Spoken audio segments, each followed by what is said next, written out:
दोस्तों, हमारी आज की कहानी एक बिल्कुल अलग तरह की रॉबरी के बारे में है, जहां चोरी ना तो किसी बैंक में होती है और ना ही किसी अमीर घर में, बल्कि इस बार चोरों का निशाना दुबई की सबसे सुरक्षित और सबसे बड़ी जेल है। एक ऐसी जेल जहां से निकल पाना लगभग नामुमकिन माना जाता है, क्योंकि इस जेल का हर कोना हाईटेक सिक्योरिटी से भरा हुआ है, जहां एक एक कदम पर कैमरे नजर रखते हैं। पर कहानी तब पलटती है जब कुछ शातिर चोर इस नामुमकिन काम को ही अपना मिशन बना लेते हैं। अब वो लोग कैसे इस जेल से सोने को चुराते हैं, ये तो मूवी देखने के बाद ही पता चलेगा। तो बिना टाइम वेस्ट किए वीडियो को शुरू करते हैं।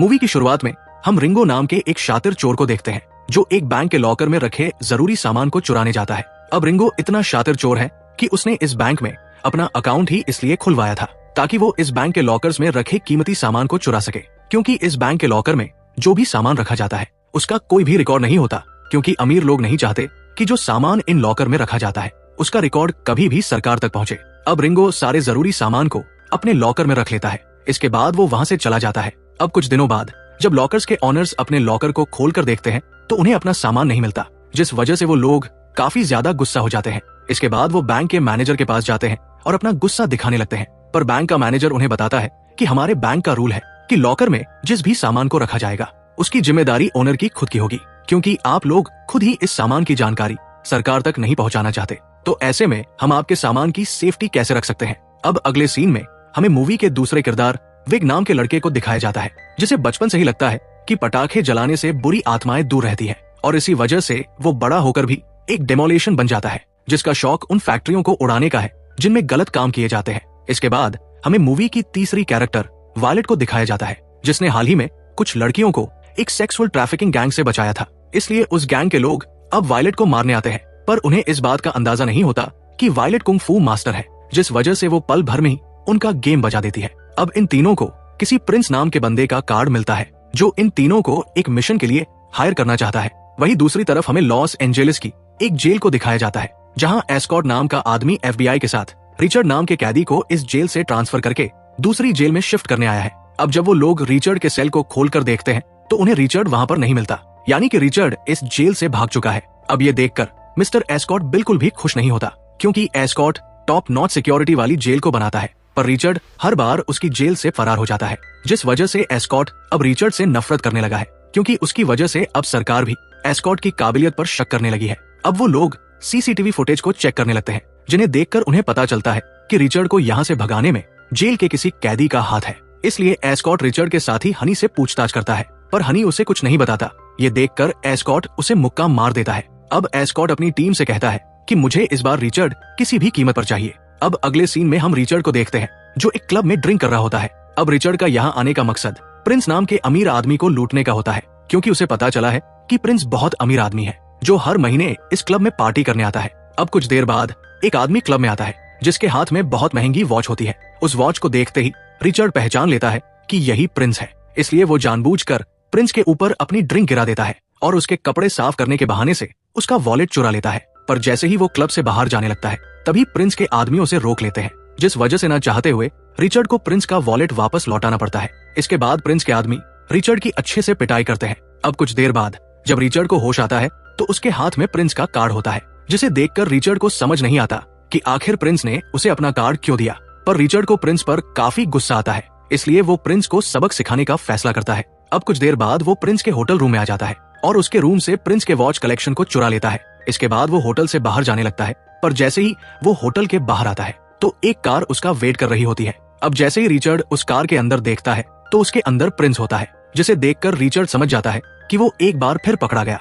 इसके बाद प्रिंस उसे अपनी गाड़ी में बिठा लेता है, और जैसे ही रिचर्ड उस गाड़ी में बैठता है तो उसे पता चलता है कि जिस आदमी को वो प्रिंस समझ रहा था, असल में वो प्रिंस ही नहीं बल्कि वो तो आर्टिस्ट चोर है, जो नकली प्रिंस बनकर लोगों को ठगता है। अब कुछ देर बाद नकली प्रिंस रिचर्ड को लेकर एक एयरपोर्ट पर आ जाता है, जहां हम विग, रिंगो और वायलेट को देखते हैं, जो इनका वेट कर रहे थे। इसके बाद ये सब एक प्राइवेट जेट में बैठकर वहां से चले जाते हैं। अब प्लेन के अंदर रिंगो सबको एक दूसरे से इंट्रोड्यूस करवाता है, और हमें पता चलता है कि इन सबको यहाँ बुलाने वाला रिंगो है, क्योंकि वो एक मास्टरमाइंड चोरी को अंजाम देना चाहता है, जिसके लिए वो इन सबकी हेल्प लेगा। और रिंगो ने ही रॉबर्ट को नकली प्रिंस बनाकर रिचर्ड के सामने प्रेजेंट किया था, ताकि वो रिचर्ड को अपने प्लान में शामिल कर सके। अब रिचर्ड रिंगो से पूछता है कि तुम लोग मुझे यहाँ क्यों लाए, मेरे जैसे बूढ़े आदमी की तुम्हें क्या जरूरत पड़ गई।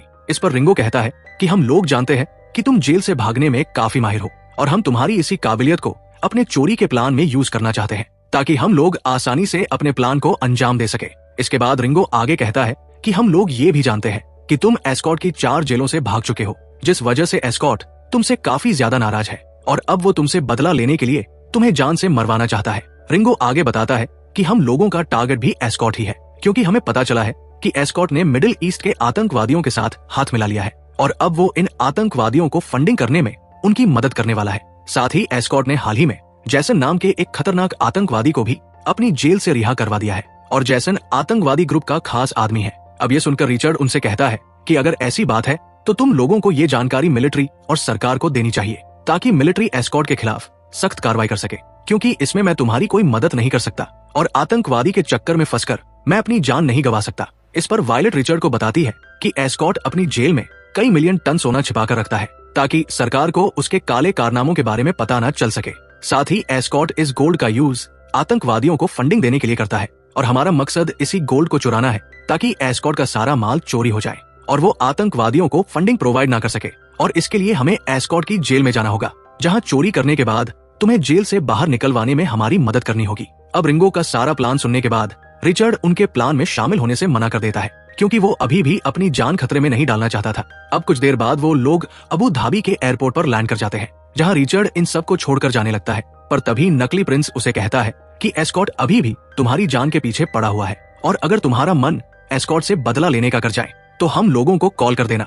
पर रिचर्ड उनकी बात को अनसुना करके वहां से चला जाता है। अब रिचर्ड चोरी करने के मकसद से एक बड़े होटल में जाता है, जहां वो एक अमीर आदमी का वॉलेट चुरा लेता है। अब जैसे ही वो वहां से जाने लगता है तभी एक लड़की उससे टकरा जाती है। अब रिचर्ड उस पर ध्यान दिए बिना ही आगे बढ़ जाता है, पर जब रिचर्ड उस वॉलेट को देखता है तो वो किसी लेडी का वॉलेट होता है। इसके बाद रिचर्ड उस लड़की के पास चला जाता है, पर जैसे ही वो उस लड़की को देखता है तो थोड़ा चौंक जाता है, क्योंकि वो लड़की और कोई नहीं बल्कि रिचर्ड की बेटी अमिलिया होती है। और हमें पता चलता है कि अमिलिया भी रिचर्ड की तरह मास्टर चोर है। अब वो दोनों काफी दिनों बाद एक दूसरे से मिल रहे थे, इसलिए वो काफी सारी बातें करते हैं। अब रिचर्ड अमिलिया को रिंगो का प्लान बताता है, जिसे सुनकर अमिलिया उससे कहती है कि आपको उनके इस प्लान में शामिल होना चाहिए, क्योंकि इससे न सिर्फ आप अच्छे खासे पैसे कमा पाओगे बल्कि एस्कॉर्ट के चंगुल से भी बाहर आ जाओगे। अब रिचर्ड को अमिलिया की बात सही लगती है, इसलिए अगले दिन वो मिसफिट्स टीम से मिलने पहुंच जाता है, जहां जाकर रिचर्ड उनसे कहता है कि मैं तुम लोगों के प्लान में शामिल होने के लिए तैयार हूँ, पर मुझे इस चोरी का 50% शेयर चाहिए। जिसे सुनकर वायलेट कहती है कि हम लोग इस चोरी का एक भी पैसा अपने पास नहीं रखने वाले, क्योंकि हम इसे गरीब लोगों में बांटने वाले हैं। इस पर रिचर्ड हंसते हुए कहता है कि मैं अपनी जान रिस्क में डालकर तुम लोगों की मदद करने के लिए तैयार हुआ हूँ, ताकि बदले में मुझे बहुत सारे पैसे मिल सके।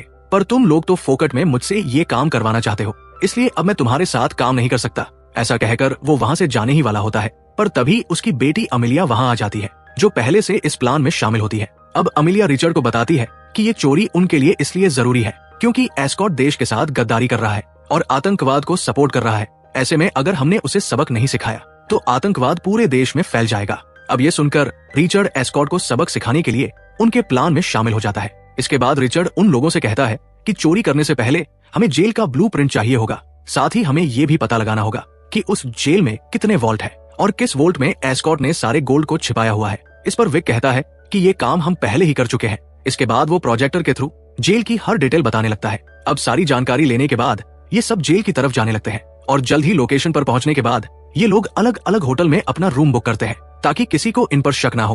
अब कुछ देर बाद ये सब अपने सीक्रेट बेस पर आते हैं, जहाँ रिचर्ड उन्हें बताता है कि गोल्ड थोड़ा हैवी होता है, जिसे अगर हम चुरा भी लेते हैं तो उसे जेल से बाहर लाना इतना आसान नहीं होगा और इसके लिए हमें परफेक्ट प्लानिंग करनी होगी। अब वो लोग एस्कॉर्ट पर निगरानी रखने लगते हैं, जिसकी खबर एस्कॉर्ट को नहीं होती। अब उन्हें पता चलता है कि 3 दिन बाद एस्कॉर्ट सारे गोल्ड को करेंसी में कन्वर्ट करने वाला है। अब ये जानकारी मिलने के बाद वो सब परेशान हो जाते हैं, क्योंकि अब इन्हीं 3 दिनों के अंदर अंदर उन्हें अपने रॉबरी के प्लान को अंजाम देना होगा और अगर इस दौरान वो चोरी करने में फेल हो गए तो सारा गोल्ड उनके हाथ से निकल जाएगा। अब रिंगो बताता है कि जेल में मेरे 2 साथी मौजूद हैं जो खाना बनाने का काम करते हैं और उनकी मदद से हम कैदियों के खाने में लैक्टोज मिला देंगे, जिसके बाद सभी कैदियों की तबीयत खराब हो जाएगी और मजबूरी में पुलिस वालों को एम्बुलेंस बुलानी होगी। इसके बाद हम लोग एम्बुलेंस लेकर जेल के अंदर घुस जाएंगे और मौका मिलते ही वोल्ट से सारा सोना चुराकर स्ट्रेचर के नीचे सारा सोना छिपा देंगे और अफरा तफरी में किसी को पता नहीं चलेगा कि स्ट्रेचर के नीचे सोना रखा हुआ है। पर इस काम में हमें सावधानी बरतनी होगी,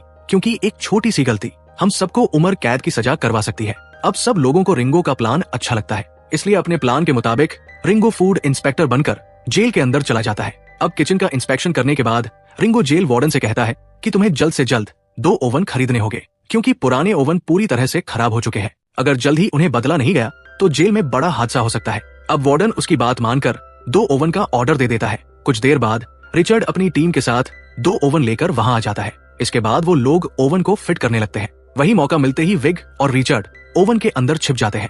इसके बाद रिंगो वार्डन को गले लगाकर उसका एक्सेस कार्ड चुरा लेता है। अब जब वार्डन वहां से चला जाता है तो विग और रिचर्ड एक्सेस कार्ड का यूज करके वॉल्ट के अंदर चले जाते हैं। वहीं दूसरी तरफ रिंगो के साथी कैदियों के खाने में लैक्टोज डाल देते हैं और जैसे ही सभी कैदी खाना खाते हैं तो उनकी तबीयत खराब होने लगती है। अब सब कुछ वैसा ही हो रहा था जैसा उन लोगों ने प्लान किया था। अब सभी कैदियों की खराब हालत देखकर पुलिस वाले एम्बुलेंस बुला लेते हैं और जल्द ही सभी कैदियों को हॉस्पिटल ले जाने लगते हैं। वही रिचर्ड और विग भी क्लीनर बनकर वॉशरूम में अपना काम करने लगते हैं। वही अमिलिया भी नकली प्रिंस के साथ इन्वेस्टिगेटर बनकर जेल के अंदर आ जाती है। पर जिस गाड़ी से वो लोग आए थे उस गाड़ी के नीचे उन्होंने टाइमर बॉम्ब लगाया हुआ था और ये भी उनके प्लान का हिस्सा था। वही हम विग और रिचर्ड को देखते हैं जो वोल्ट के अंदर गैस पास करते हैं। इसके बाद विग उसमें आग लगा देता है जिस वजह से वोल्ट के अंदर एक जोरदार ब्लास्ट होता है। इसी दौरान बाहर खड़ी गाड़ी में भी ब्लास्ट हो जाता है जिस गाड़ी में अमिलिया आई थी। अब जेल में हो रही अफरा तफरी के बीच किसी का ध्यान इन ब्लास्ट पर नहीं जाता। इसके बाद विग सबसे पहले सीसीटीवी कैमरे में वोल्ट की नकली फोटो लगाता है जिससे अगर कोई वोल्ट की फुटेज चेक भी करे तो उन्हें कोई झोल नजर न आए। इसके बाद वो लोग गोल्ड को शिफ्ट करना शुरू करते हैं। वही दूसरी तरफ हम एस्कॉर्ट को देखते हैं जो जेल की सभी फुटेज को देख रहा होता है। इसके बाद वो वोल्ट की फुटेज देखता है पर उसे उसमें प्रॉब्लम नजर आती है, इसलिए वो जल्दी से वोल्ट की तरफ जाने लगता है। पर जब तक वो वोल्ट तक पहुंचा तब तक काफी देर हो चुकी थी क्योंकि वो लोग सारा सोना चुरा कर भाग गए थे। अब ये देखकर एस्कॉर्ट जल्दी से जेल के सभी रास्तों को बंद करवा देता है। इसके बाद वो लोग जेल में छानबीन शुरू करते हैं पर उन्हें कोई सुराग नहीं मिलता क्योंकि रिचर्ड और उसकी टीम तो पहले ही यहाँ से जा चुके थे।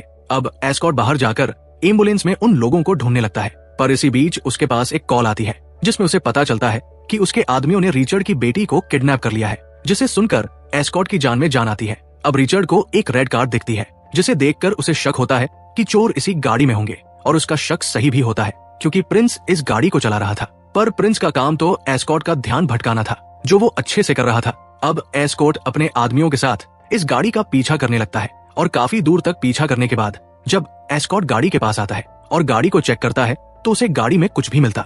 ये देखकर एस्कॉर्ट का गुस्सा काफी बढ़ जाता है। अब हमें एक फ्लैशबैक दिखाया जाता है जहां रिचर्ड और उसके साथी गोल्ड की प्लेट्स को जेल से बाहर नहीं लाए थे बल्कि उन्होंने पहले ही गोल्ड को पिघलाकर एक स्टैचू में बदल दिया था। इसके बाद वो उस स्टैचू को पुराने ओवन में रखकर जेल से बाहर ले गए थे और पुलिस को भी उनके ऊपर शक नहीं हुआ था। अब कहानी फिर से प्रेजेंट में आती है जहां प्रिंस नकली पुलिस को वहां बुला लेता है जिन्हें देखकर एस्कॉर्ट घबरा जाता है, इसलिए वो अपने आदमियों से कॉल करके कहता है कि रिचर्ड की बेटी को जान से मार दो। अब ऑर्डर मिलते ही वो लोग अमिलिया को मारने लगते हैं पर जैसे ही वो उसका फेस कवर हटाते हैं तो वहाँ अमिलिया नहीं होती बल्कि वायलेट होती है जो पल भर में ही उन लोगों को धूल चटा देती है। अब रॉबरी को अंजाम देने के बाद सब लोग फाइनल लोकेशन पर पहुंच जाते हैं। इसके बाद जब वो लोग गोल्ड के स्टैचू को देखते हैं तो वो स्टैचू नकली होता है जिसे देखकर उन सबको लगता है कि रिचर्ड ने उन्हें धोखा दे दिया है और सारा गोल्ड लेकर यहाँ से भाग गया है। पर तभी एक वेयरहाउस का गेट खुलता है जिसमें रिचर्ड उस गोल्ड स्टैचू के साथ होता है। अब रिचर्ड को देखकर सब लोग काफी खुश होते हैं। वही रिचर्ड को अपने सामने देखकर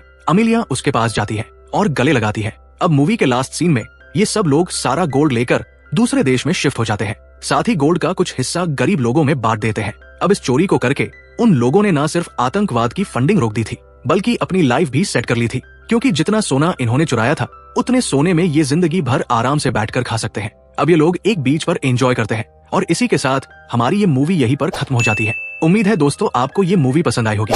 मिलते हैं अगली वीडियो में। राधे राधे।